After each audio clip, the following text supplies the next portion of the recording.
Hashama daawwattoota fi dhaggeeffattoota chaanaalii Obsee Shawaa nagaan fi araarri jaalalli waaqayyoo iddoo fi kallattii irra jirtan irratti isiniif haa baay'atu jirtu jecha arras deebi'ee dhufee jira. Chaanaala kiyya kanaaf haaraa warra taatan laayik, sheer, sabskiraayib gochuudhaan na jajjabeessaa. Chaanaalli kun chaanaala ganaa guddatudha.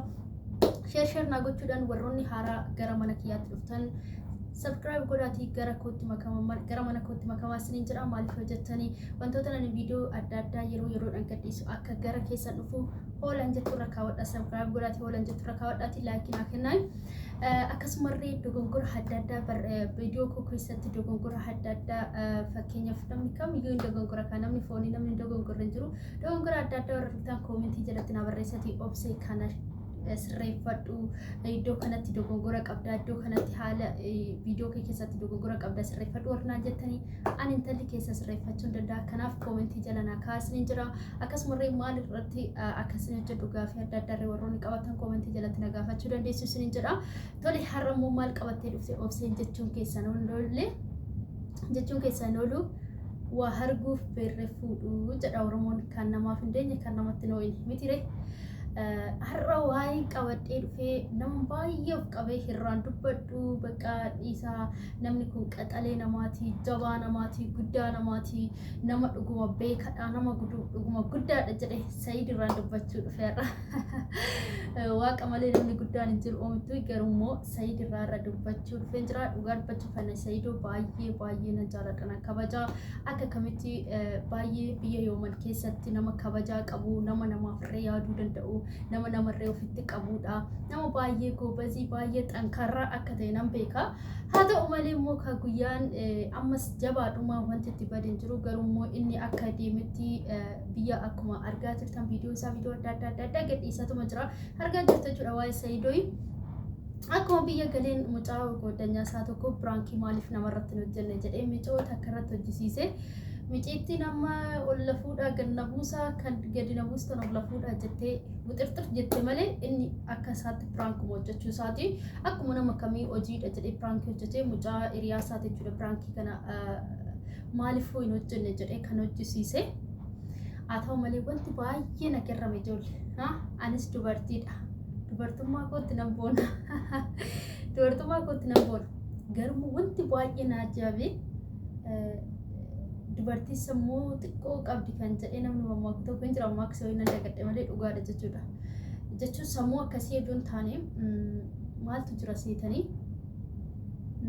dhiira micoo san dhugaa nan taasifame baay'ee taasifamu dhugaa rabbiiti.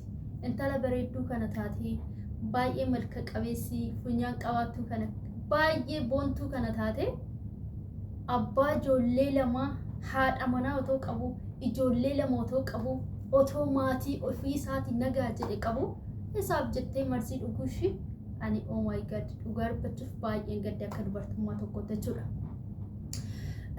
Garuu wanti Saayidoon balleessee piraankii isaan godhan ani piraankiin nan gaddisiisne wanti na gaddisiise akka dubartummaa tokkotti anis dubartiidha borurra ilmoo dubaraa argachuu hin danda'a.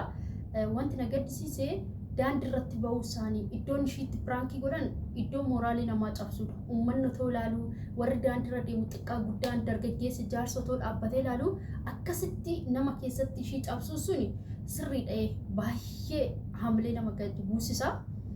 Inni haalmee ishii buusisus immoo lubbuu ishiitti murteessuu qabdu. Ishiin micoo bareedduu micoo xiqqishuu isaafuu maltu dhugaa waaqati indee eerumuu nama dandeessudha. Garuu lubbuu ishii irratti murteessitee hamma gara dhugsii dhuftee hammarree yoo ati na fuune deemteeyyuu deebitee awwaalcha kiyya dhufta boo'icha kiyya maatii kee wajjin haadha manaa kee wajjin dhufta jettee murtoo akkasii kennuu qabdu. Obboleettii koo sittan hima dhaggeeffadhu. Sheer godhaa biraan naagaa piliis. Maaliif dhiira akkuma Sumayyaan kaleessa haati manaa Saayidoo jettu akkuma Sumayyaan viidiyoo ishii keessatti haasa'aa jirtu haati manaa Saayidoo dhiirri sin jaalanne dhugaa rabbii ofii gaditti si ilaala malee ofii si kabajee si faana jiraachuu hin danda'u. Indee kabaja iyyuu siin godhatu inni sin jaalanne ati siif du'e siif cabee yoo ati na fuune ofan ajjeessa yoo jette inni jaalala isaa kan hin qabne boruun akka sarraatanyaatti isaatti malee akka haadha manaa isaattuu kabaja siin kenna. Gaas kana hubachuu qabda. Haa ta'u iyyuu malee wanti nama ajaa'ibu keessaa tokko maatii ishii immoo asumatti nagarraman jechuudha. Micittiin ana baay'een yaani dhugaa dubbachuuf akkuma wanti ilaalu xiqqoo ishee sammuu isheetu sirrii natti fakkaatan. Duruma akkasumatti loltuu muddamtee haarii simmeetaamii taate ta'e waa'ee piraankii kanaatu daandii irratti ishiin awwaarradamu ishii daandii irratti piraankii akkanaa ta'uu ishiitti ulfaate ta'e anaanaaf galaan jiru. Haa ta'u malee jechuudha immoo inni naajaabee dhiisuu dide keessaa tokko waan maatii ishiiti jechuudha. 600 kaffalii fi fuudhinii jedhanii mucaadhaan jechuudha Sayidoodhaan. Ani ennaa ajaa'ibe sangaa gurgurras yommuu micoo otoo kennaniif iyyuu 600 kaffalchiisuudhaaf birrii 600 birrii takkatti ta'e dhugaa na ajaa'iban. Isaa 600 kaffalee fi haadha manaa isaa godhatee maatii ani irraan horanne 600 kaffalii fi ishii wanta barbaaddetti naa hojjetattu ishii wanta barbaaddetti naa banattu ati kiisii ishii birrii 600 kaffalii fi ifuutu garuu mucoo teenya siin kenninu. Maali kun amalli akkana seera eessatti akkana jedha heera eessatti aadaa Oromoo dhuma garuu akkana kurre eeyyeen dhiirri tokko safuu gaafa cabsee micoo saniif kiisii kaffalee maatii ishii sana raarfadhina fuudha jechuu danda'e fuudhuu danda'a garuu isaan immoo micoo siin kennu birrii 600 kaffalii fi micoo waan barbaaddetti naa banattu jedhanii. Inni immoo ishii waame siifan kaffalaa ani yoo inni si gammachiise yoo inni laphee kee kan cabe san si deebise yoo inni wanta ati itti gaddite san si fayyise lubbuu kee jiraachisuu danda'e 600 sun anaaf oomaa miti 600 siifan kaffalaa. Atumti bichaan lapheen keetiif onneen kee iddootti adeemu jennaan miliyoona 6 otoo naa kaffalte amma ati nafuutti jireenya qabu fan ajjeessatte. Ani maatii akkamiin qaba jette ammas jechuudha. Argitanii ishiin ammas maatii ishiirra isa caalchifattee jechuudha. Akka kun nama illikii wayiitiin deemu akka nama illikii wayii qabattee ta'u bakka akkamitti akkas ta'a akkam ta'a jettee illikiidhaan deemu wayii taate micoodhaan nagarramti waa'ee micoo sanii jechuudha. Gaza akkamitti ta'uu qaba. Ani maatii akkamitti manatti kana wajjin mari'adhu maatii koo wajjin kan biraa asitti maatiin koo kan nan jedhu kan biraa akkamitti ta'uu qaba jettee wixixxir jetti jechuudha iyyitee biraa deemti. Akkas ta'uu qabu biikoo ani akka kootti akkas ta'uu qabu. Obboleettii kiyya kuni abbaa daa'ima lamaa isaanuu nama biyya keessa si biran ta'in gaa'ela qabachuu yoo ta'e nama sii malu irraa qabadhu. Sayid sii malu miti sii mala ta'uu danda'a. Sayidatti jaalattee sii mala ta'uu danda'a.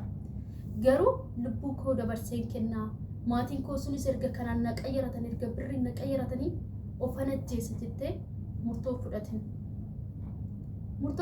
qabdu akka gootti. Ani dhugaa dubartootaaf wanta maliktiis ni kenna ijoollee gorsa xiqqoo wayis ni kenna.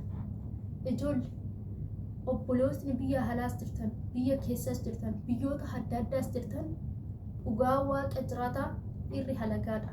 Dhiiraaf jettanii lubbuu keessan hin baasinaa. Gaafa lubbuu keessan kanaan jiraattan biyya lafaa kanarratti waan baay'ee arguu dandeessu. Waan baay'ee isinitti mul'achuu danda'a.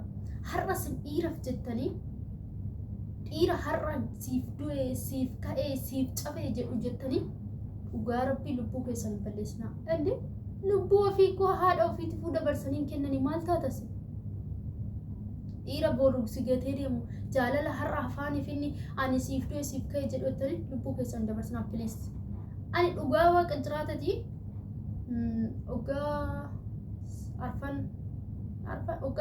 waggaa sadan biyyuma ormaa kana keessa otoo hin jiru micoo biyya keenyatti jechuudha. Biyyuma ormaa kana keessatti bakka akka malee taatetti ishiin reemu madaanitii dhugdee duututti teesse jechuudha. Maalidha inni mee kana hunda kan na kaffalchiisu haarsaa isaaf? Guyyaan irraa guyyaa boruu miti boruuf taane miti guyyaan guyyaatti hin jijjiiramti akkuma waggaatti jijjiiramti guyyaan guyyaatti hin jijjiiramti. Gaafsa waan haaraa argitu har'aa fi boru addaan obboloota kun har'a simmeetaamii haarii yoo qabaanne fakkeenyaaf har'a maanuu ta'uu dide namni summaa keenya ta'uu dide inni hoo harree rafnee gaafa kaanu sa'aatii 24 keessatti haaressu nurraa badee yaada hambiraa sammuu keenya keessatti dhufuu danda'a. Iyyaanna akka nama kamittu sirriitti sammuu keenya kan taphataatu waan dandeenyuuf sammuu keenya kana waan haaressu qaba. Sammuu keenya kun waan haaressu qaba. akkuma gizee harree amma tana fajjeessa yookaan albee nutti dhahu kan sigarroksi nu yookaan immoo madaanitiin nyaadhee fajjeessa jennu sani miti sa'aatii 24 gaafa dhannee tokko qannee riba rafnee kaanu sa'aatii 24 keessatti sammuu haaraatu sammuun keenya haaree ka'a dhugaa isinitti itti bulaa laala itti turaa laala lubbuu keessatti daqiiqaa saniif murteessina ana amma mijoo Saayidii fakkanatti gochuu kana nan ajaa'ibadhe biyya keessa teessee maatii otoo qabdu abbaa otoo qabdu obboleessa otoo qabdu akkana godhuushi akkanatti uffanna jechuushi qaanidha qabeenya ishiitti hin baasne dadhabdeetti dafqitee Saayidii irraa nyaanne wanti ishee akkaatti lubbuu keenya fajjeessa hin jiraadhu si natti na fuudhuu diddee jettee akkaatti watwaatu na ajaa'iba gisee tokko ani dubartoota akkanaa ilaaluu rabbi dubartummaa keenya gannu cabsa dhugaa isinitti hima haamlee dubartummaa lakkaa dubartiin hammana rakaste dubartiin hammana qal'alte namni akka ammanu hin jedhutti gaa jechuudha kuni akka gootti dhaamsa gooti obboloowwan wanta akkasii yaaddan kuni wanta akkasii godhina abadan jechuudha Saayidoo atirree immoo jechuudha Saayidoo irraa akka goottanii dhugaa rabbi bakka takkatti seenee akkuma ta'ettuu ta'e otoo tidaariidhaa ishee qabatee ishiinis bakka jireenya ishees takakkalattee jiraattee natti tola maaliifi daandii guddaa irratti asfaaltii irratti bahee makiinaa keessaa otoo namni ilaalu otoo lafaa namni ilaalu waxxaatiin jaartiin otoo ilaalanu wanta akkasii firaankii hojjechuu isaanii na gaddisiisan gaafa itti ilaalu as deebi'ee immoo mucaa Saayidoodhaan dhaqii hojjedhu firaankii kana jedhuun dura micoo wajjin haasaa qaban natti fakkaate yaada fakkeessu malee dhugaa rabbi yaada viidiyoodhaa fakkeessu malee haasaa wayii waan qaban natti fakkaate intalli durumaa daa'ummaa isaatii jammareettee waan Saayidoo jaalattu jedhanii fakkaatti hojjetu malee ani kana hin beekne dhugaa rabbi firdii nama kennisiisu nama dhowwu kanaaf obboleewwan koo shamarranii adaraas hin jedha dhugaa waaqa jiraatati adaraas hin jedha lubbuu keessan kana dhiira halagaa boru nama gatee deemu sanuu batalee dhiira bara kanaatiif jettanii lubbuu keessan hin baasnaa innoo deeme kan biraatu dhufee si fuudha dhiirri hin dhabamu jechuudha dhirsaa fi qofaan hin dhabamudha Oromoon gizee mammaako qofaanis bakkuma ta'e si qabaa dhirsis immoo bakkuma carraasitti fidee argatta waan ta'eef kanaaf akka gootti lubbuu keessan hin baasnaa adaraas nitti dhugaa ani baay'ee tokko gaafa wantoota akkas ilaalu dubartummaa ta'uu kootti nan qaana indee maaliif of qallalchine of kabajuu qabna nuti kabaja ofittuuma yoo nuti of waddachinne wuddii taana nuti of rakkasne immoo hirkashuma taana kanaaf kabaja ofittuumne ofii keenya of waddachiisuu qabna dhaamsi koo har'aa kana fakkaata viidiyoon kootti sarraa kana fakkaata viidiyoo kana warra jaalattan laayik godhaa sheer gochuun dagatinaa sabskiraayib godhaa na jajjabeessaa akkasiniin jedhaa dogongora viidiyoo kana keessatti si argitan koomentii jalatti na barreessatii dogongora kun nama deeffachuu danda'uudhaan isiniin jedhaa baay'ee isin jaaladha baay'ee isin kabajaa viidiyoon biraatu immoo deebinee amma walitti dhufnutti waraabla